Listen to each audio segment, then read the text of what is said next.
a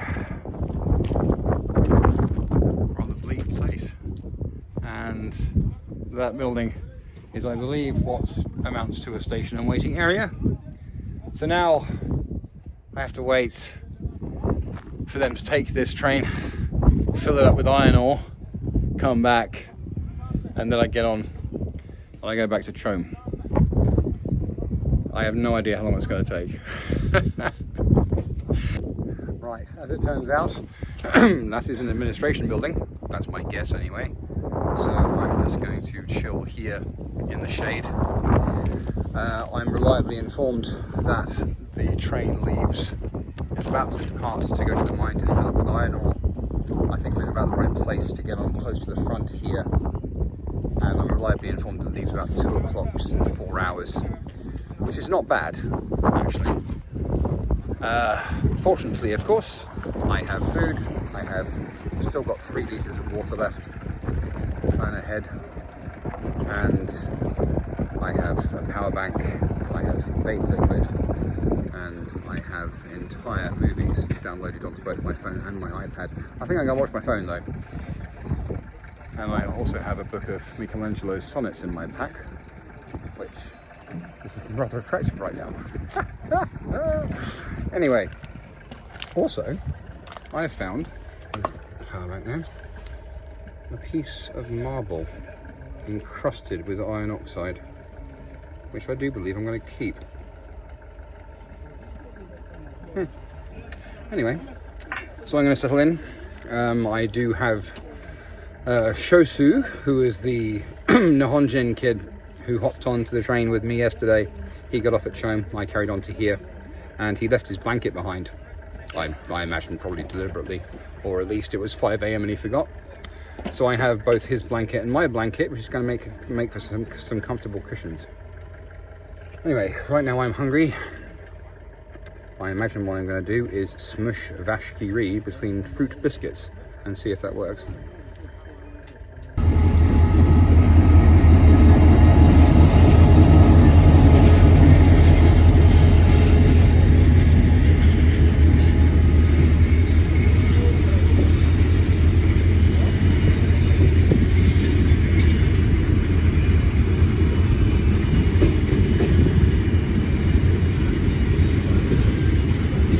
I'm just gonna time how long it takes to get to the end of this, and I'll let you know.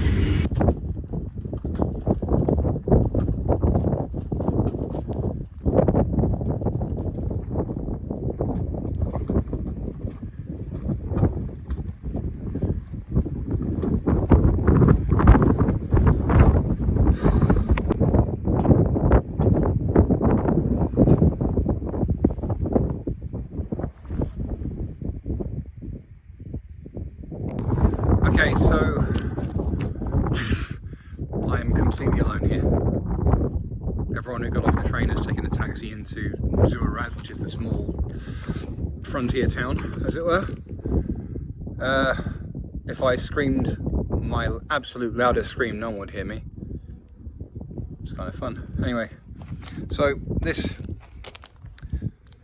is at least part of, I believe, the train that's going to go at 2 o'clock, because the train rocked up, the guy disconnected the locomotive from that end, switched and took it that way. And then the train that had the empty wagons that I rode in on, and the passenger carriage and all of that, it's like one passenger carriage, also went that way. So I don't know, because this is not actually that long. It's long, but it's not 2 kilometers long. I can see both ends. So I don't quite know, but maybe the other locomotive brings the other half, I guess, then disengages and goes to the front, the other half including the passenger carriage at the back. That's my working theory right now. Now, I'm in quite a good position here because that is my armchair for the next couple of hours in the shade of this wagon carrying a bunch of manganese ore, because it's my intention to get on very close to the front and sit on the iron ore going along to Tuam, which is about 3-4 hours. I'm hoping that the train leaves on time at 2 o'clock, because then if I get to Tuam at 5 or 6, there's a chance I might be able to make it to Attar tonight. Otherwise, I'm just going to have to find accommodation in Tuam, I think. I don't know. Yeah. But yeah, so I want to, if I'm on the wagon with the iron ore, I want to be as close to the front as possible, because then you can A, see the entire train snaked out behind you, and B, the amount of iron ore dust in your face will be minimized because you're at the front of the train. Anyway, I'm now going to settle down and relax for a while. Oh, one additional point. Keen viewers of my channel may recall a few weeks ago I took 2 overnight buses in a row, going from Agadir to Laayoune, which was 12 hours, and from Laayoune to Dakhla, which was 8. And I was actually fairly surprised that both times, cramped as I was into a seat, it did recline slightly, it has to be said, but if you think economy class on a plane, you're about there.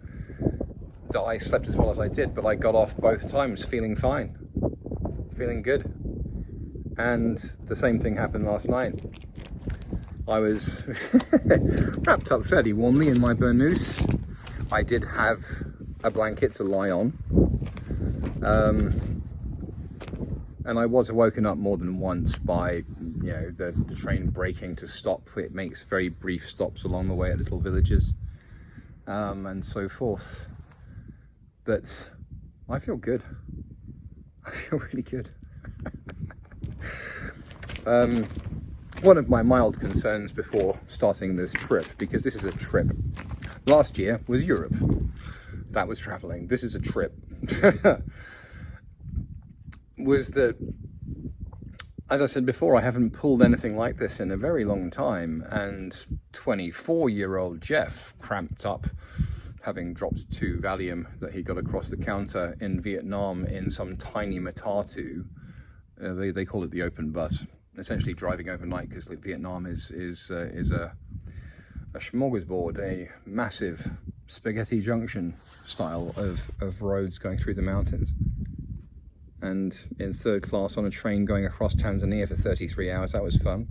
But I would have expected younger Jeff, 19, 23, 25, 29, to be able to sleep like a baby in whatever position. I was a little worried that 50-year-old Jeff might have some trouble, but apparently not. So, I mean, yes, it could be said that older people are quite good at sleeping, but yeah, so I'm pretty happy with that. Anyway, goes. Very nice.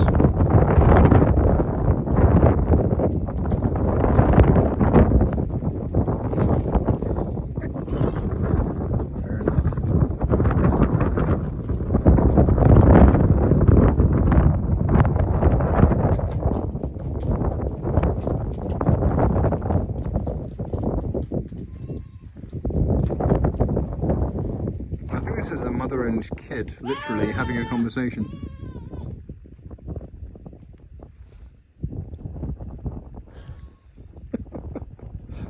Don't lag behind you, you little dick.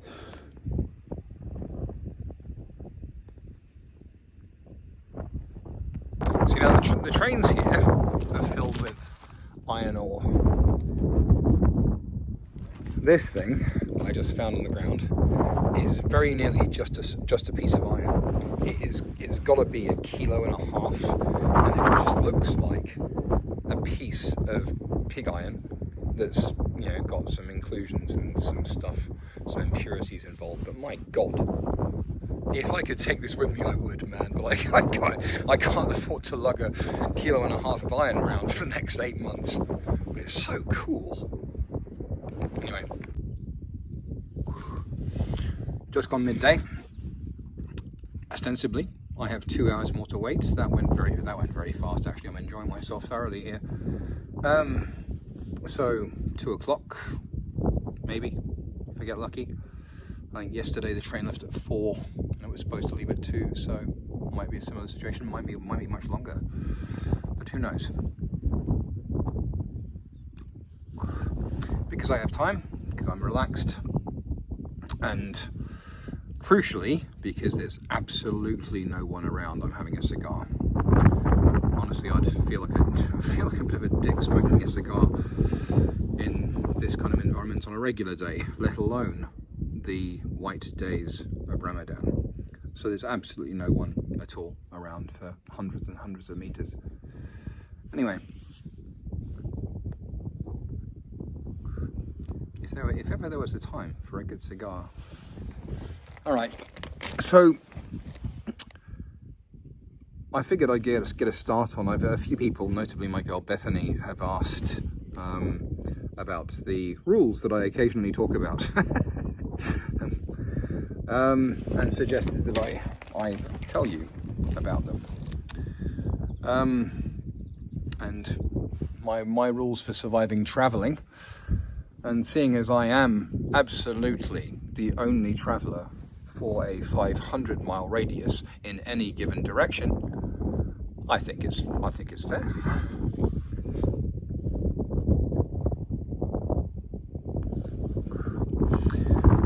There is a golden rule.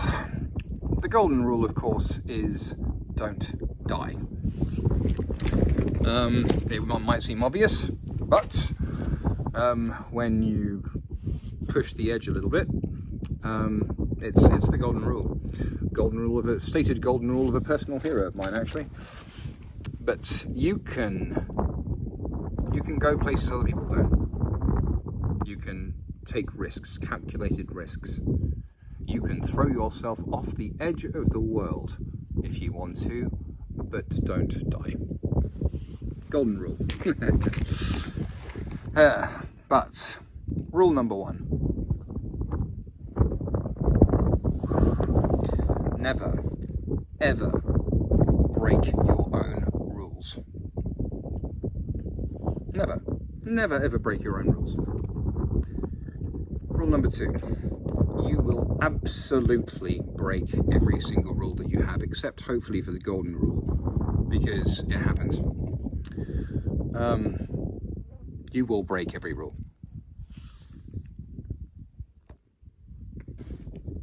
Rule number 1.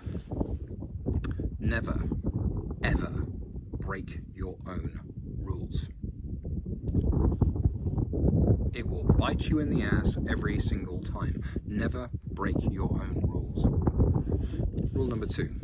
You will absolutely break your own rules. It's a rule, it's a guideline, it's a law, it's a commandment, but it's going to happen. A very good example recently.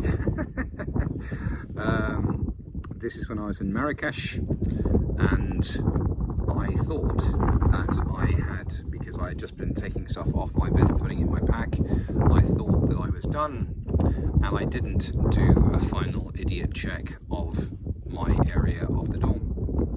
And on the pillow, I left my travel pillow that my best friend Bixie and her baby daddy Kyle bought me for Christmas a couple of years ago. Memory foam. Really nice. Compacted down to nothing in my pack, and it was lovely. And it was to augment the pillows that dorms have, so I left it behind. Now, that's fine. Inheriting things and involuntarily donating things, this happens. I pick up stuff every single time I travel, and the stuff that I've left behind, someone else is welcome to on that basis. It's my fault, it's my bad. But that was me breaking a rule, and boom, bit me in the ass. So it'll happen. Give yourself a great deal of grief about it. Accept it, but never break your own rules.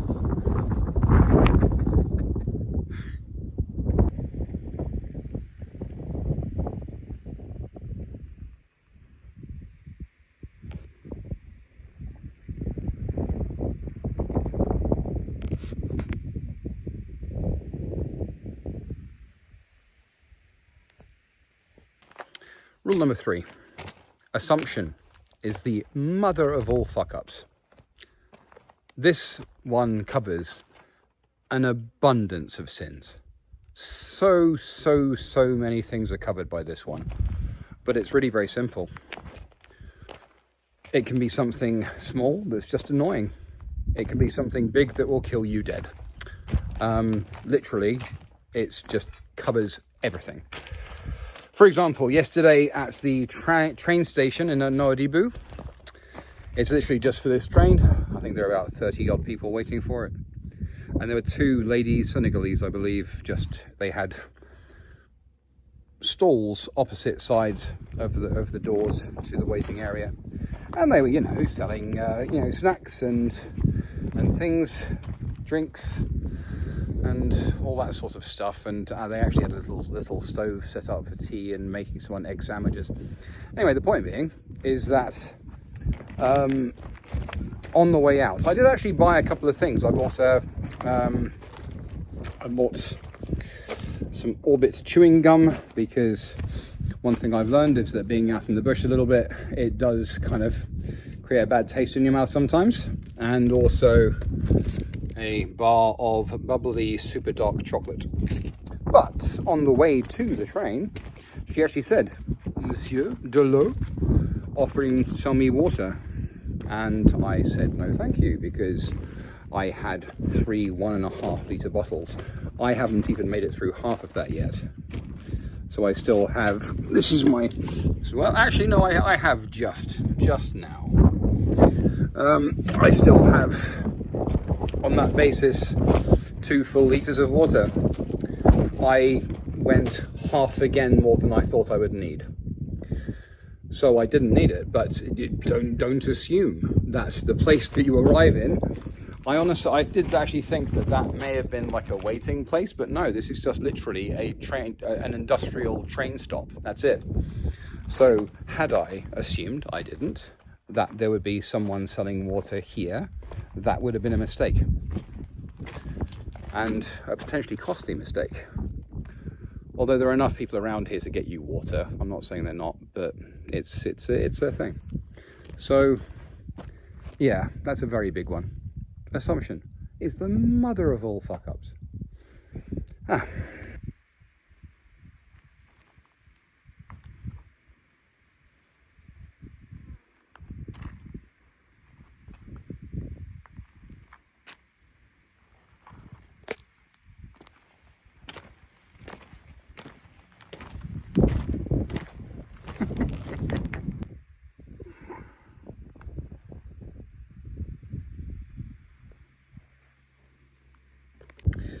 Well, it is in fact now 2 o'clock, and literally nothing is happening. Well, that building there, administration or control, some guys did turn up in a 4x4 about 25 minutes ago and open the door and everything else, which is positive momentum, if you'll. But I can see no one else. So, waiting game. Patience is a virtue, Geoffrey.